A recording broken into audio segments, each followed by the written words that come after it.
ఇది నాన్న సంపాదించిన డబ్బు నీ పెళ్లి కోసం. చూసావా? అందుకే నేను భద్రంగా దాచుకున్నా. ఇవి తీసుకెళ్లి ఇంట్లో బీరువాలో భద్రంగా దాచిపెట్టు, సరేనా? ఎవరికి ఇవ్వద్దే. చూసావామే, ఇదా నీ కుటుంబం. నువ్వు వీళ్ళని కుటుంబం అనుకుంటా ఉండవా, కానీ ఇంట్లో ఎవరి స్వార్థం వాళ్ళు చూసుకుంటా ఉంటారు. ఎప్పటికైనా నువ్వు నీ కొడుకు కూతురు గురించి ఆలోచించమ్మే.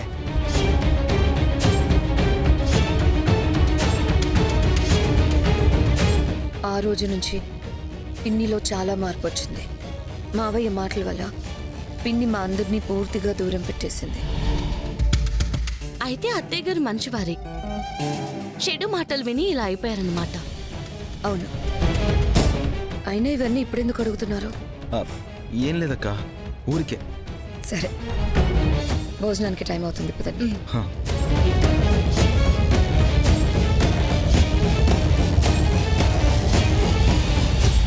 ఉదయం చెప్పిన దాని ప్రకారం ఆలోచిస్తే అత్తయ్య గారిని మార్చుకోవడం చాలా ఈజీ కేదార్. అవును దాత్రి.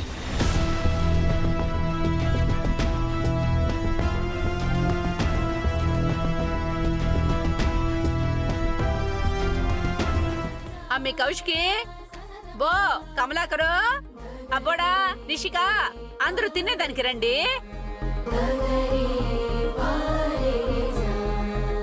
రామర్ది, ఇన్ని వంటలా? ఓ, ఉన్నది మనమే కదా పెద్దమ్మా, ఇన్ని వంటలు ఎందుకు చేశారు? అది కూడా ఒక్కరే. నిజం చెప్పత్తా, నువ్వే చేసావా? మమ్మల్ని పంపించి కిచెన్లో చిల్లవుతూ ఆన్లైన్లో ఆర్డర్ పెట్టావా? యో అల్లుడో, రుచి చూసి ఆ మాటను సీమ వంటలు ఎట్టా ఉంటాయో నీకే తెలుస్తుంది. అలాగే. ముందు ఏ కూరతో స్టార్ట్ చేసినా చల్లటి పెరుగుతోనే ఫినిష్ చేయాలని అత్తయ్య గారు ఆర్డర్. ఇక్కడ నేను కూర్చుంటా. పక్కకెళ్ళు.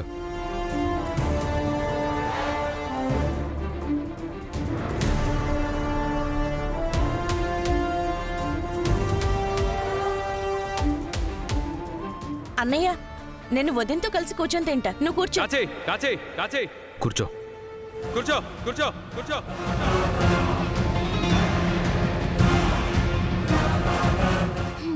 ఇన్ని రోజుల తర్వాత ఫ్యామిలీ అంతా కూర్చొని సంతోషంగా తింటున్నాం.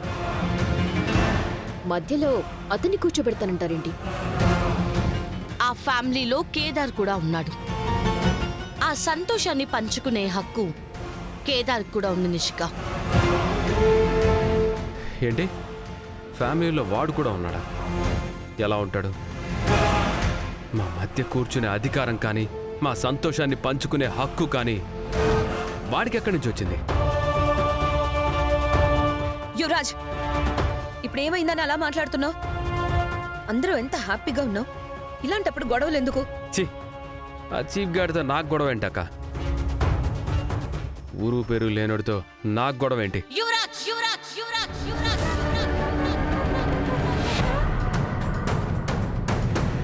వద్దు దాత్రి, అందరూ భోజనం చేస్తున్నారు కదా, ఇక్కడ గొడవ ఎందుకు?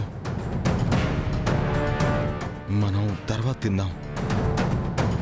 ఇలా ఎవరి స్థానంలో వాళ్ళుంటే ఈ ఇంట్లో ఏ గొడవలు ఉండవు. ఇలా మాతో మీరు సమానమనే భ్రమలో నుంచి బయటకొచ్చి బతకండి. కేదార్ వెళ్ళిపోతున్నాడు కదా సిస్టర్, మళ్ళీ ఎందుకు ఇలా మాట్లాడుతున్నావు? అంటే అదేదో మేము తిట్టి పంపించేసినట్టు అలా మాట్లాడుతున్నావేంటన్నయ్య? మరిక్కడ జరిగింది అదే కదా నిషి. పాపం అందరితో కలిసి తిందామని వచ్చిన మనిషిని బాధ పెట్టి నోటికొచ్చినట్టు మాట్లాడి పంపించేస్తున్నారు. ఇది కరెక్టేనా? వదిలే కాచి, వీళ్ళతో తప్పొప్పుల గురించి మాట్లాడు కూడా వేస్ట్. పద కేదార్. ఒక్క నిమిషం జగదాత్రి. యాక్చువల్గా కాచి చెప్పింది నిజం. వాడు తిందామని వస్తే మేం పంపించడం కరెక్ట్ కాదు. కేదార్, నువ్వు ఇక్కడే ఉండు.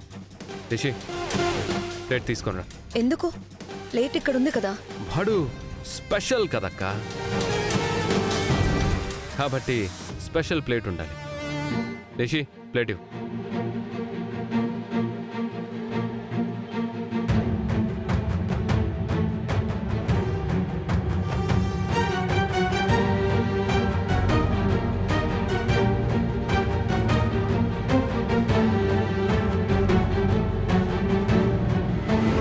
నిష్క అది ఇంట్లో పనివాళ్ళు తినే ప్లేట్ కదా. వీళ్ళు పనివాలే కదా మావయ్య. మనతో ఇంట్లో కలిసి ఉంటే మనవాళ్ళైపోతారా?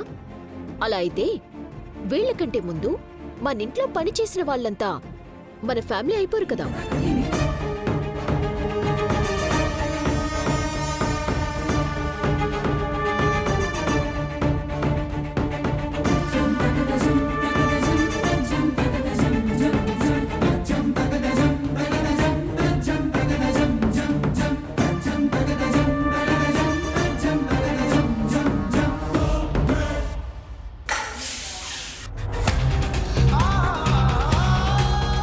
అరే వెళ్ళి కూర్చోరా.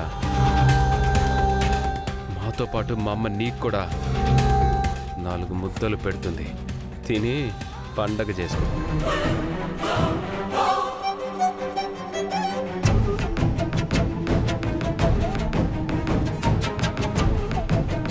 ఏంటి అందరూ అలా చూస్తున్నారేంటి?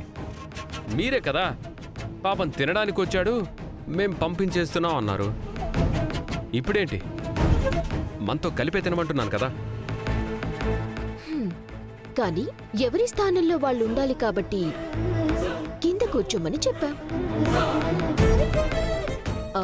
మనమేమైనా తప్పుగా చెప్పామా అత్తయ్య? ఇలా చేసి ఏం సాధిద్దాం అనుకుంటున్నారు నిషి? కేదార్ స్థాయి తగ్గించేశామనుకుంటున్నారా? ఇలా చేసిన ప్రతిసారి ఈ ఇంట్లో అందరి ముందు తగ్గుతుంది మీ స్థాయి, పడిపోతుంది మీ క్యారెక్టర్. ఏంటి కేదార్ స్థాయి ఒక మూలన? యువరాజ్ కంటే ముందు ఈ టేబుల్ ముందు ఈ చైర్లో కూర్చునే అధికారం ఉన్న మనిషి కేదార్ మాత్రమే. దాత్రి వదిలే, పద వెళ్దాం. నువ్వాగు. ఇలా మనల్ని అవమానించిన ప్రతిసారి నా చెల్లెలే అని నేను, నా తమ్ముడే అని నువ్వు అనుకుంటున్నావు కాబట్టి ఇవాళ వీళ్ళు నీ స్థాయిని నిర్ణయించే వరకు వచ్చారు.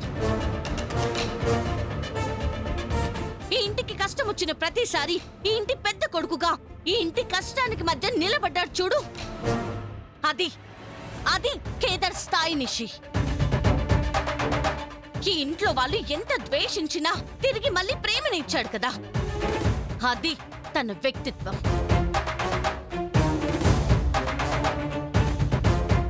మీరిప్పుడు కూడా ఇన్నంటున్నా ఈ ఇంటి వారసుడుగా మీ ఆనందం కోసం ఆలోచించి తల దించుకొని వెళ్ళిపోవడానికి కూడా సిద్ధపడ్డాడు కదా,